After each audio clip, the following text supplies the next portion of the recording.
మన ప్రభువును లోకరక్షకుడైన యేసుక్రీస్తు నామమున మీ అందరికీ నా యొక్క ప్రత్యేక వందనములు. ఈ ఉదయకాల సమయమున దేవుడు మనకిస్తున్నటువంటి వాగ్దానమును చదువుకుందాం. సామెతల గ్రంథము 28వ అధ్యాయము 14వ వచనము. నిత్యము భయము కలిగి ప్రవర్తించువాడు ధన్యుడు, హృదయమును కఠినపరుచుకొనువాడు కీడులో పడును. ఆమేన్. దేవునికే మహిమ కలుగును గాక. ఈ ఉదయకాల సమయమున దేవాతి దేవుడు ఈ యొక్క వాగ్దానము ద్వారా మనందరితో మాట్లాడుతూ ఉన్నారు. ఈ యొక్క వాక్యమును మనం జ్ఞాపకం చేసుకుంటే, నిత్యము భయము కలిగి ప్రవర్తించువాడు ధన్యుడు, హృదయమును కఠినపరుచుకొనువాడు కీడులో పడును.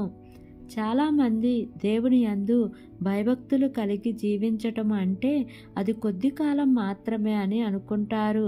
మనము ఇన్ని రోజులు భక్తి కలిగి ఉంటే చాలు, మనము ఇన్ని రోజులు మందిరానికి వెళ్తే చాలు, మనము ఇన్ని రోజులు పుణ్యకార్యములు చేస్తే చాలు, మనము ఇన్ని రోజులు ప్రార్థన చేసుకుంటే చాలు అని అనుకుంటారు. కానీ ఈ వచనంలో మనం చూస్తే నిత్యము భయము కలిగి జీవించువాడు ధన్యుడని చెప్పబడుతుంది.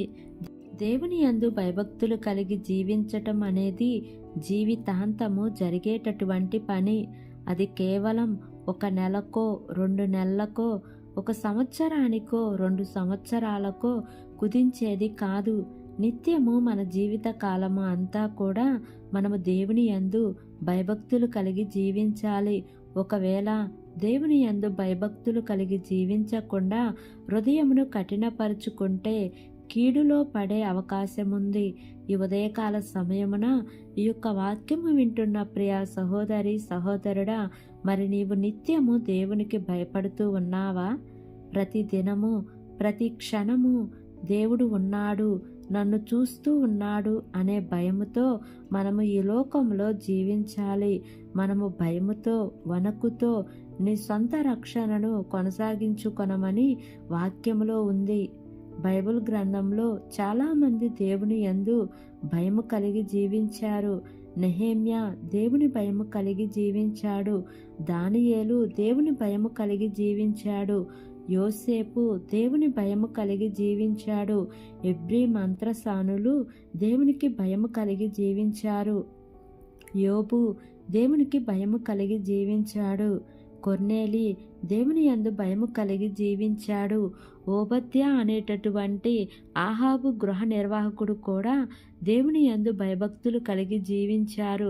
అందుకే వీరందరూ దీవించబడ్డారు, ధన్యులయ్యారు.